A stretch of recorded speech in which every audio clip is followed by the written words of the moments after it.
जो हमारे official Hank, जो है Hank the Hacker, Mr. Hank Fordham is with us. Hello, Hank. How are you? Much for having me. Hello, Hank. How are you? This is Salma. Nice to hear you. Nice to speak with you guys again. Yeah. We were hoping to have you here. No, you know, he's busy. He's busy with his own life right now. So I said, at least we can get him via phone. Person. Yeah. So Hank, you know, now, like, you know, we are almost out of the like the pandemic right now. Our life is coming back to normal, and now you can, like, of course, the Halloween is almost here. Then it's gonna be the holiday season is coming. So what are the new scams? Actually, I'm pretty sure like all the hackers are getting busy now. You know, it's interesting you say that because we're coming out of the pandemic and just coming out of like Cybersecurity Awareness Month, and with that comes a whole slew of new scams and kind of, you know, techniques that cyber criminals are using to their advantage. I think one of the most relevant locally here that people might recognize is the parking authority scam that's been happening, where they send you a text message and claim that you have an e-transfer from the Calgary Parking Authority to redeem.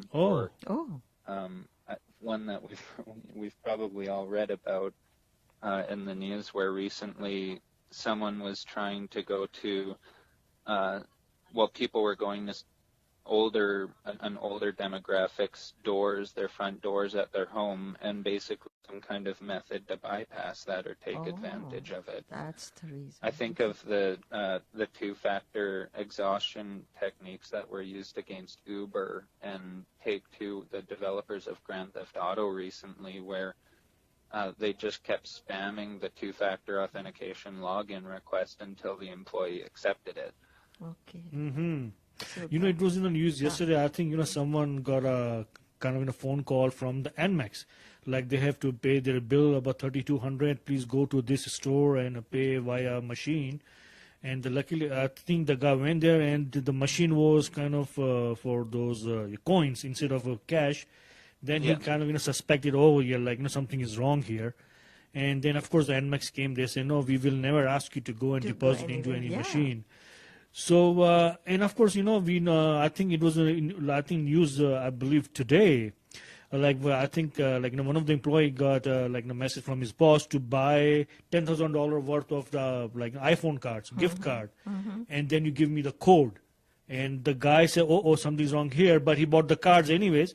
But his boss said, no, he never messaged anything. Oh, my God. So, and, you know, I received the email, Hank, from the Tim Hortons, you know, about their reward card. Yeah. He said, please click and go through survey, and you'll get to 100 points something. Yeah. So I click on the email. Right. Then at the end it says, okay, so you click here to get your, your gift. It was iCard or something. I said, no, there is something fishy wrong, here. So, and then when I checked the email, it came from somewhere else. It wasn't even Tim Hortons' email, I think. So there are so many things are going on. And especially of course, holiday season, is coming. So then what do you do if you, click on, if you click on any link, Hank? You know, my best advice, and I'm going to pivot a little here towards the social club points, but if you look at, I can't remember the exact name of it, but it's a rewards program offered by there's pizza, Domino's has these reward programs, and there's a President's Choice rewards program through Co-op or whatever, and if you don't go into your settings in some of these rewards programs like Tim Hortons and the President's Choice one in particular, people can actually just brute force your rewards number or your account number and redeem points on your behalf. I'm not sure if it's the same with Tim Hortons, but if someone wanted to, they could even send you a link that collects your Tim Hortons reward information. And the scary thing that I was demonstrating to a student the other day is you don't necessarily even have to submit anything. If you click on the link, that alone could be enough to compromise or steal data in some way or another. If you click on the link, that could be enough to take cookies, session tokens, credentials, your rewards number, and other things. Oh, I see. Oh God. So, like how much can you be, even if you're aware of these things, but things can happen and then you're all done. You said, oh my God, I've already clicked on this link and now what? So this is a scary thing.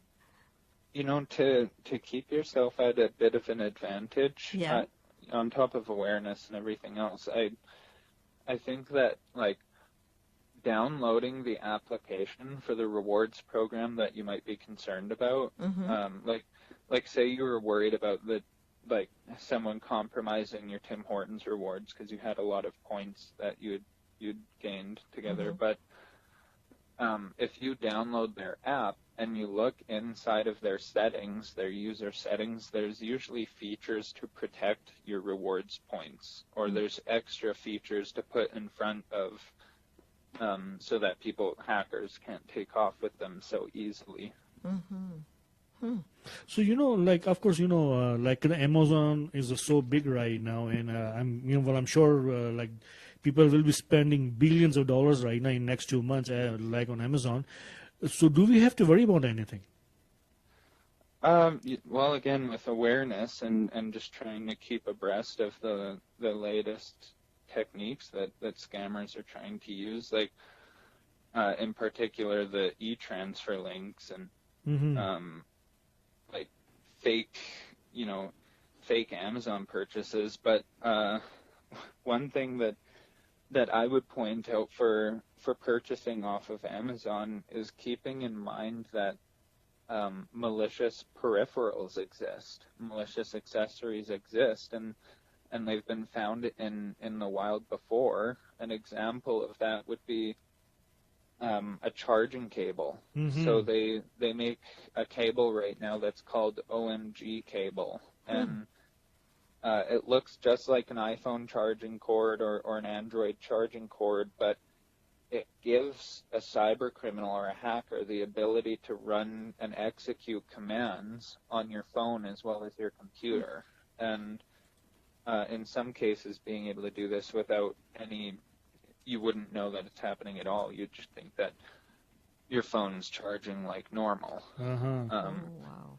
So it wouldn't be too hard for a cyber criminal to take one of those OMG cables or one of these disguised Apple cables and send it through fulfillment with Amazon to have Amazon sell an Apple cable that was, quote unquote sold through the Apple store, but in reality it's a malicious cable that was boxed up through their fulfillment program. Oh jeez. Yeah, so I don't know how many people will be hacked this time. Well, this season coming up, and people are buying more and more from Amazon and from other places because they don't want to visit the shops and things like that. So this is the anytime we see this season, like Christmas especially coming, there's just so much opportunity for scammers to try and earlier I said fake Amazon listings, like someone saying, here's a PlayStation 5 for 50% off because we're doing some kind of a deal, and next thing you know, you've purchased this thing that doesn't even exist. And so I think just keeping that open line of communication with your family and everyone. I'm sure everyone has that trusted contact with their computer problems.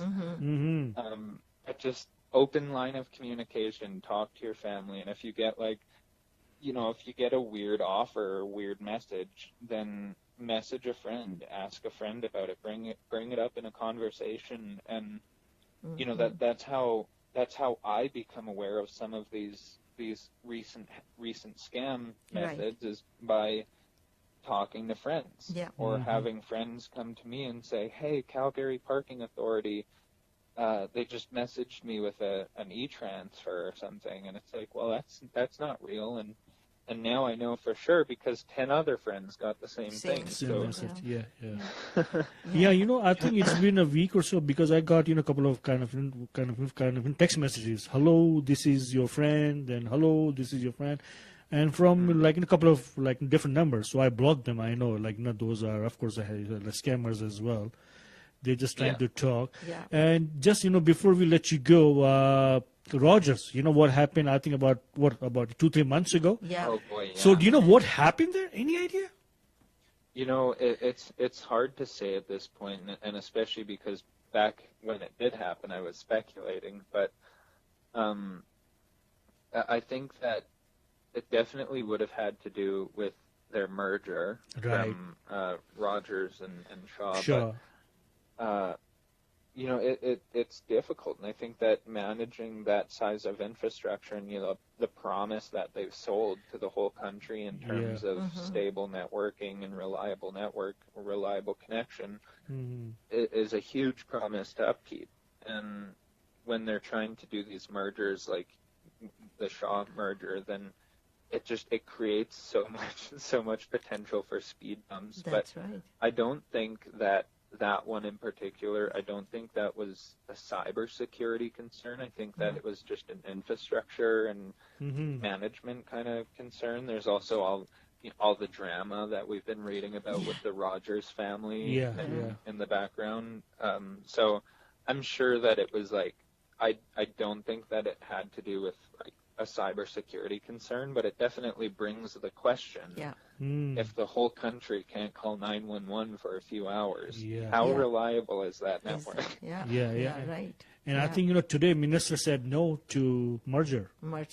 Yeah. He said no to merger, right? Yeah, that's good. Hank, thank you so much, buddy. Really appreciate it, man. It's always good to hear from you. My pleasure, guys. Yeah, and always good to hear and learn more and more and become more aware every time we talk to you. And thank you so much for your time and being with us for a little bit. And all the best to you, and take care, and we take care also. Okay. Thank you so much. I appreciate it. Yeah. And I'm always here, always ready to come on the show, do a hit. Okay. Yeah, next time we'll bring you in the studio. How's this? Hey, I'll be there. Awesome. Thank you so much. Thank you for your time. Appreciate it, buddy. Thank you. Take care. Bye-bye. I would say a happy cybersecurity awareness. Yes. Yeah, that's right. That's right. Maybe with a grain of salt, eh? Yeah, that's right. That's right. You're always there. Yes. That's right. Yeah. Thank you so much. Thank you. Bye-bye. Thanks, guys. Yeah. Bye. Bye. Bye-bye. Okay, bye-bye.